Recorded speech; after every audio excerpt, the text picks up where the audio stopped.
Before we write into this story, hit like and subscribe. Thank you. There was a warning that never appeared on a whiteboard, never got stapled into a packet, and never made it into a field manual. It wasn't broadcast, it wasn't logged, it wasn't signed for. It traveled the old way, one voice to another, close enough to feel someone's breath, usually under a poncho at night, usually after a man had already learned what the jungle could do when it decided to stop being loud. A Green Beret gave it to me years after Vietnam, in a kitchen lit by a single bulb, the kind that hums when the room goes quiet. He didn't look proud when he said it. He didn't look amused either. He looked like somebody remembering a smell they wished they could forget. He leaned in and said, almost like he was ashamed it sounded so simple, "If they go quiet, you're already too late." At first, I assumed he meant the Viet Cong. That's what Americans always meant when they spoke in warnings. The enemy, the ambush, the trap. But he shook his head before I could finish the thought. "No," he said, "not them." And then he hesitated, just long enough to make the next words feel heavier. "I'm talking about the Australians." More specifically, he meant the Australian SAS. And the way he said it made something click in my mind immediately. This wasn't admiration. It wasn't rivalry. It wasn't the usual soldier-to-soldier respect. It was fear. Not fear of losing a firefight. Fear of watching something operate outside the rules you were taught. Fear of realizing you're standing next to an ally who fights like a weather system. Quiet, inevitable, and impossible to argue with once it arrives. Tonight, I want to take you into that silence. Into the moments when American soldiers realized the jungle itself could change its behavior. Like it was reacting to a predator you couldn't see. And why the men who noticed it first rarely forgot it. Before we go any further, if you're listening to this and you care about the real Vietnam War, not the polished version, not the Hollywood version, but the uncomfortable human one, take a second to subscribe. Leave a comment telling me where you're listening from. I read those, and they matter more than you think. This channel exists because of people who want to understand what really happened out there in the dark, when the official narrative stopped making sense. And that's exactly where this story lives. Most Americans arrived in Vietnam with one assumption that felt unshakable. The jungle was loud. Birds, cicadas, frogs, rain hammering leaves like 1,000 small drums, branches snapping, wind dragging itself through bamboo, noise everywhere, all the time, so constant it became a kind of pressure on the brain. In most places, that assumption was correct. The jungle didn't simply make sound, it produced it like a living engine, and American units learned to treat that sound as wallpaper. You had to. If you listened to everything, you'd go insane. So you learned to ignore the hiss and buzz and clatter, to focus on the sounds that mattered: boots, whispers, the metallic clink of gear, the cough of a distant engine. The jungle's noise became normal, but the Australians, especially the SAS, learned something different. They learned the jungle had a rhythm, and when that rhythm broke, it wasn't random. Animals didn't go silent for no reason. Insects didn't stop singing for no reason. When it all cut out at once, like someone had thrown a switch, something had entered the space. A predator. Sometimes it was a tiger, sometimes it was a snake, sometimes it was a human patrol moving through the undergrowth with just enough wrongness to trigger every small living thing into stillness. The Viet Cong learned this early. American troops learned it later, and when Green Berets started repeating that warning, "If it goes quiet, you're already too late," it wasn't folklore. It was paid for. It was bought with men who didn't come back. The Australian SAS did not operate the way American units operated, even American special forces. That isn't an insult. It isn't chest thumping. It's doctrine shaped by geography and history. Australians had been fighting in thick country long before Vietnam, places where visibility collapsed to a few meters and terrain made radios, vehicles, and firepower feel less like advantages and more like burdens. By the time SAS patrols deployed to Vietnam, many of those men had already spent years in environments where patience mattered more than aggression. Their approach wasn't about dominating terrain, it was about disappearing into it. American advisors, especially in the early years, didn't understand that difference at first. They assumed Allied units would plug into the same operational logic: patrol hard, make contact, call in support, measure success in enemy bodies and engagement reports. They were wrong, and it didn't take long for that realization to settle in.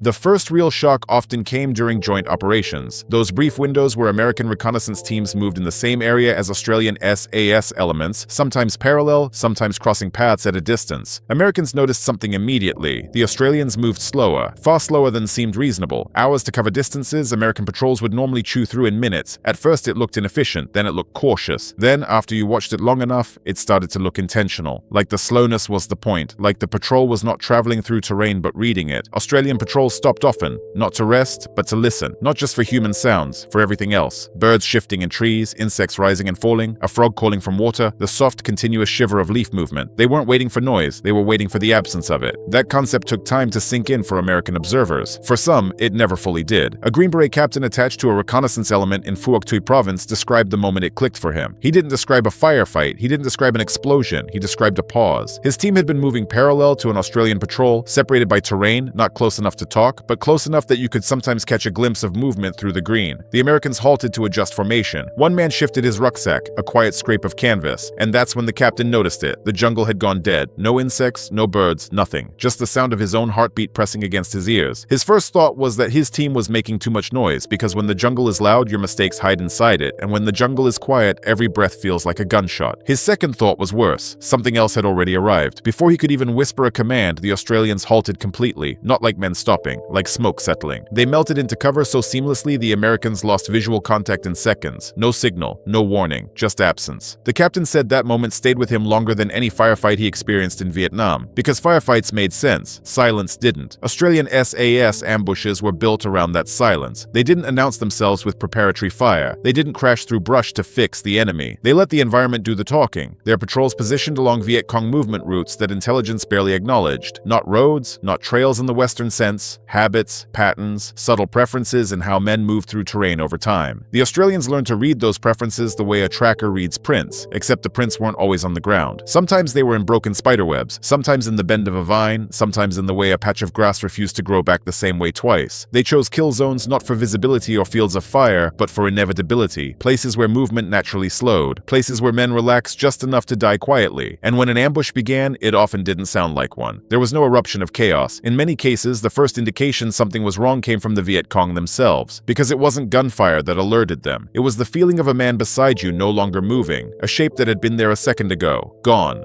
A footstep missing from the rhythm of the line, and by then, it was already over. Australian SAS doctrine emphasized shock through absence. If done correctly, there was no alarm, no warning shot, no time to scatter. The first man down didn't shout, the second didn't have time, and by the time anyone understood what was happening, the jungle had already swallowed the attackers again. This wasn't brutality for its own sake, it was control, total control of time, space, and perception. American Special Forces observers struggled with this, not because they lacked courage, but because the mindset was alien. U.S. doctrine emphasized initiative through action. Make contact, fix the enemy, exploit. The Australians inverted that logic. They waited until contact was unavoidable, then ended it before it fully existed. One Green Beret later wrote in a private letter that watching an Australian ambush felt less like combat and more like watching a trap close. No rage, no chaos, just inevitability. And he admitted it made him uncomfortable, not morally, but existentially. There was no room for heroics in that kind of fight, only precision. The Viet Cong adapted because enemies always adapt, but adaptation didn't mean understanding.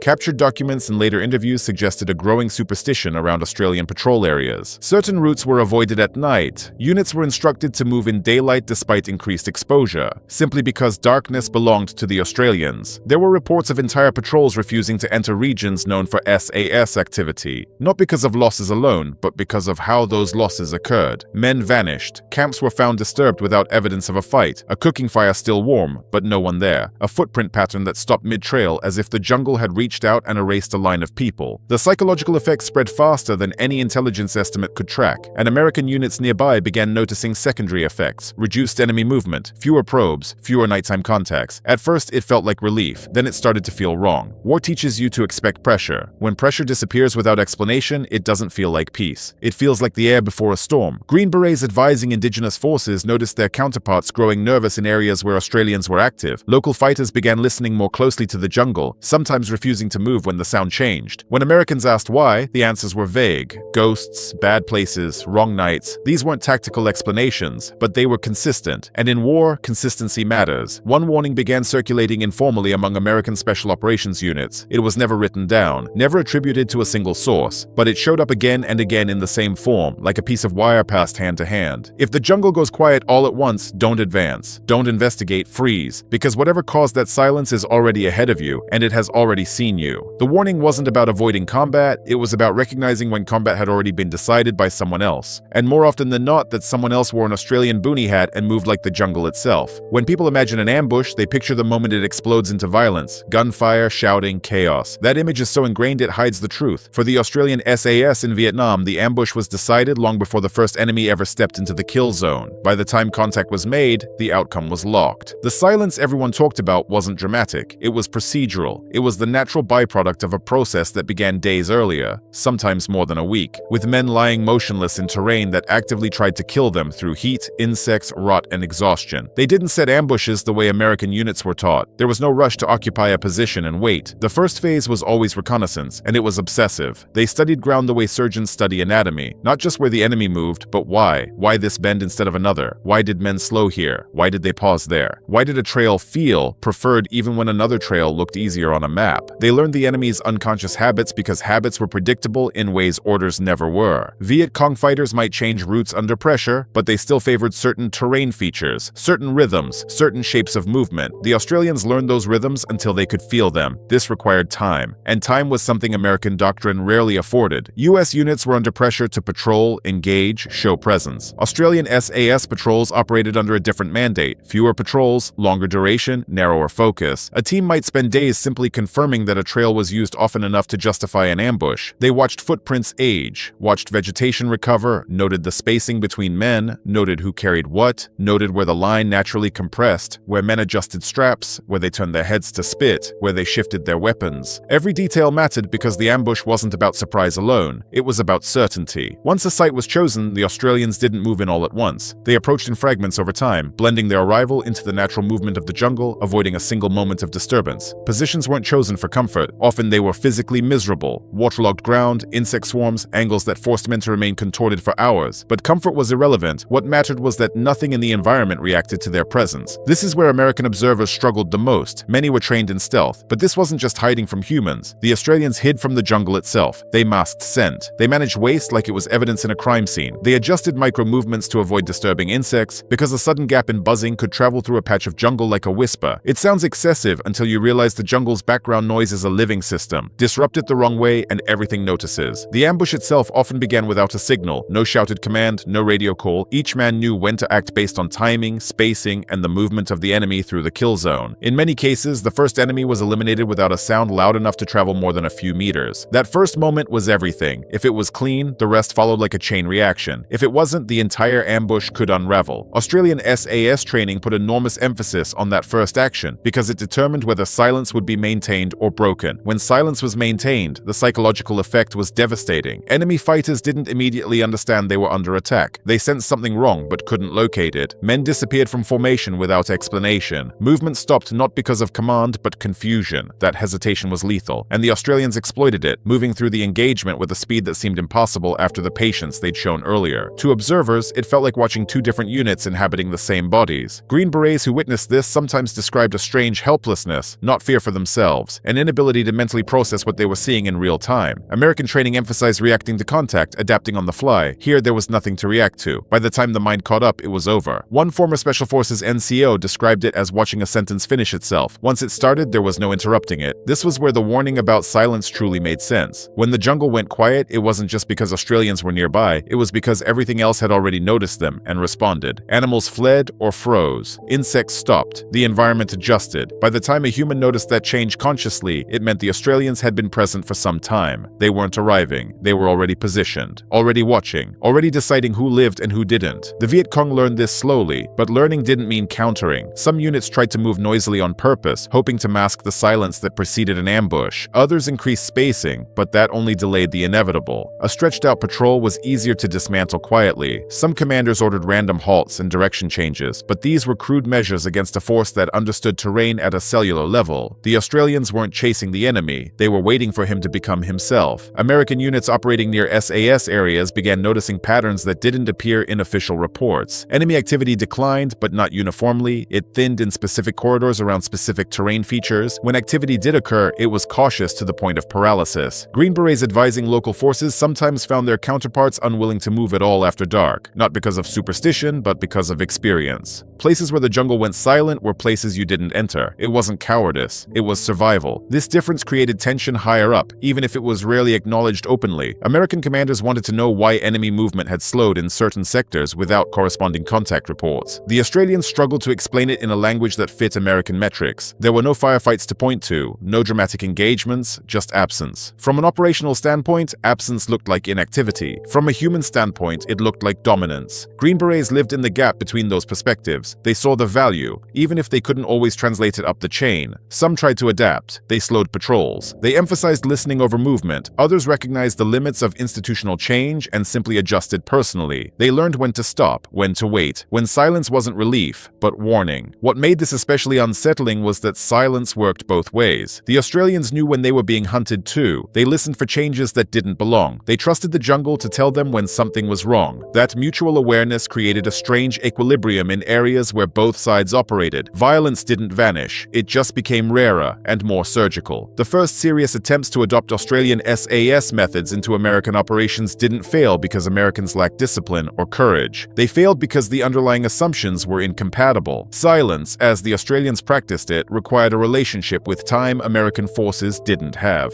US units operated on schedules driven by helicopters, resupply windows, radio check-ins, and headquarters expectations. Even special operations units lived inside that structure. Australian SAS patrols treated time as elastic. Missions expanded or contracted based on conditions, not calendars. And that difference mattered more than most people realize. You can't remain motionless for hours if you're expected to report movement every 30 minutes. You can't let an ambush mature over days if you're ordered to make contact before sunset. Silence isn't just a physical state, it's an organizational one. Australian SAS units were trusted to disappear and reappear when the mission dictated. American units, even elite ones, were rarely afforded that autonomy in Vietnam's command environment. One Green Beret team leader later described his frustration bluntly. They tried slowing patrols, extending observation, reducing unnecessary movement. It worked. They saw more. They avoided bad contacts. They surprised people. But the moment headquarters noticed fewer radio calls and fewer engagements, questions followed. Were they being aggressive enough? Were they accomplishing objectives? Pressure mounted. Eventually, the team reverted to a tempo that satisfied reporting requirements rather than tactical reality. Silence, it turned out, looked suspicious. Australian SAS units didn't face that problem to the same degree. Their smaller footprint and independent command insulated them. They weren't expected to generate a daily stream of measurable results. Their success was judged over time, not by daily metrics. That freedom allowed them to walk away from ambushes that weren't perfect, and that restraint was something American units struggled to justify, even when they understood its value. There was also culture. American military identity, especially during Vietnam, was tied to action. You moved, you engaged, you imposed yourself on the environment. Australian SAS culture valued subtraction, remove noise, remove presence, remove evidence. The ideal operation left no trace at all, not even the satisfaction of a firefight. For many American soldiers, that felt incomplete, almost wrong. War, as they understood it, was supposed to be loud. This cultural gap showed itself during joint planning sessions. American officers wanted contingency plans, fire support options, extraction triggers. Australians acknowledged those necessities but didn't center them. Their planning revolved around environmental conditions and enemy behavior, not friendly capabilities. To Americans, it felt backwards, but the results were undeniable and difficult to internalize. There were practical differences too. Australian SAS training invested heavily in individual responsibility. Every man maintained noise discipline without supervision. There was no room for correction once you were set. American units often relied more on team-level enforcement, leaders correcting pace and sound. That works in many contexts, but Australian-level silence required something closer to instinct. You didn't wait to be told. You felt when movement was wrong. Green Berets recognized this and respected it. But recognition isn't replication. You can't fast-track environmental intuition. It develops over years, sometimes decades of operating in similar terrain. Australian soldiers grew up with bushcraft in a way most Americans didn't. Not a judgment, just reality. Many SAS operators had childhoods where silence and awareness were normal. Vietnam didn't introduce those skills. It refined them. The Americans who came closest to adapting were those who stopped copying techniques and started absorbing principles. They learned to value listening over movement. They learned that not every patrol needed to do something. Some began scheduling operations around environmental cues rather than arbitrary timelines. If the jungle felt wrong, they delayed. If silence lingered too long, they withdrew. Those decisions weren't always popular, but they saved lives. One former Special Forces medic recalled a night when his team halted unexpectedly. No enemy contact, no visible threat, just silence that felt heavy, like wet cloth pressed over your face. He couldn't explain it at the time, but he insisted they stop. Minutes later, movement was detected ahead, on a line they hadn't expected. The team avoided what would have been a deadly encounter. Years later, he attributed that decision to time spent observing Australian patrols. He didn't learn how to be silent, he learned when silence mattered. Attempts to institutionalize these lessons after Vietnam met limited success. Training programs incorporated longer observation phases. Jungle warfare schools emphasized environmental awareness, but large organizations struggled to preserve nuance. Silence became a bullet point instead of a lived experience. You can teach someone to move quietly. Teaching them to listen the way the Australians listened is harder. It requires trust, autonomy, and a willingness to accept inactivity as success. Meanwhile, the warnings continued to circulate informally. Veterans told stories not as instruction, but as caution. Don't rush. Don't assume quiet is safe. Don't mistake lack of contact for lack of threat. These weren't lessons pulled from manuals. They were scars translated into language, and they carried weight because of who spoke them. Green Berets, Rangers, Recon Marines. Men whose credibility didn't need embellishment. The Australians themselves rarely explained their methods in detail, partly because they didn't need to, partly because some things resist explanation. Silence wasn't a trick, it was a mindset reinforced by habit. When Americans asked how they knew when to act, the answers were often unsatisfying. Dunno, felt right. The jungle told us. Analysts hated that. Practitioners understood it. War isn't always reducible to procedure. And silence doesn't just change tactics, it changes people. For Americans conditioned to associate danger with noise, learning to fear quiet rewired something deep and uncomfortable. Many Green Berets later admitted firefights, terrifying as they were, made sense. They followed rules. Sound meant contact, contact meant response. Silence stripped those rules away. It created a space where the mind filled gaps with imagination, and imagination in war is rarely kind. Some men returned home and found themselves reacting to quiet rooms the way they once reacted to empty trails. They noticed when crowds shifted tone, when animals stopped making sound, when a neighborhood felt wrong without any reason they could explain. There was no language for this then. It wasn't considered trauma because it didn't look like fear in the traditional sense. It was vigilance without an off switch. Silence stopped being restful. It became alerting. During the war, this manifested in subtle habits. Sleeping lighter, waking not to noise but to the absence of it. A night without insects could be more unsettling than one punctuated by distant gunfire. Some described lying awake just to confirm the jungle was still alive. When that confirmation didn't come, tension set in, not paranoia. Pattern recognition taken to an extreme. The Viet Cong experienced this even more intensely. Artillery could be predicted, helicopters could be heard, Americans, even quiet ones, left signatures. Australian SAS patrols offered none. The fear wasn't of being attacked, it was of being observed without knowing it, of being selected, of existing inside someone else's timeline. Silence became the sound of that selection process unfolding. Australian commanders understood the psychological effect, and while they rarely discussed it openly, they exploited it deliberately. Not every patrol needed to engage. Sometimes presence alone was enough. The jungle going quiet, then returning to normal, sent a message. Someone was there, someone left, and the question lingered. Why not tonight? That uncertainty eroded morale faster than constant pressure ever could. American observers struggled with the ethics of this kind of psychological dominance, not because it violated rules of engagement, but because it operated in a gray zone. There was no visible violence to point to, no single moment to object to. The harm was cumulative, invisible, personal. It targeted the mind more than the body, and that made it harder to confront or even admit. Some Green Berets carried that lesson forward into later conflicts. Different terrain, same nervous system. They learned to read atmospherics, pattern of life disruptions, things that felt off.